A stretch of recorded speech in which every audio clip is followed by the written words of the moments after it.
KBR park లో పర్యావరణ దినోత్సవాన్ని ఘనంగా నిర్వహించారు. ఎన్వైరన్మెంట్ అసోసియేషన్ ఆధ్వర్యంలో సేవ్ ప్లాంట్స్ పేరుతో చేసిన ర్యాలీని కార్పొరేటర్ విజయ్ రెడ్డి ప్రారంభించారు. తర్వాత మొక్కల పెంపకం మీద అవగాహన కల్పించారు.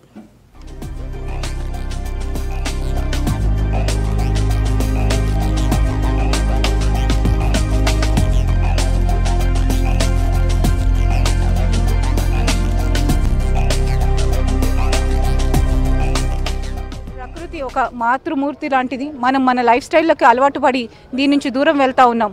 పాతకాలంలో పొద్దున్న లేస్తే మనము ఎన్విరాన్మెంట్ తోటి అంటే ఒక తులసి చెట్టుకు మొక్కుకొని మొదలయ్యే రోజులు ఉండేవి మనవి. అలాంటిది చెట్టు ఏందో కూడా తెలియని పిల్లలు ఎదుగుతూ ఉన్నారు. అట్లా కాకుండా మళ్ళీ కూడా మనల్ని మనం ప్రొటెక్ట్ చేసుకోవాలంటే మన ఎన్విరాన్మెంట్ మనం ప్రొటెక్ట్ చేసుకోవాలా. దానికి చెట్ల సంరక్షణ ఎంత ఇంపార్టెంటో దాన్ని హాని కలిగించకుండా చూసుకోవడం కూడా అంతే ఇంపార్టెంట్. ఎన్ని ప్రభుత్వాలు వచ్చి ఎన్ని చేసినా కానీ ప్రజల్లో అవగాహన రావాలా.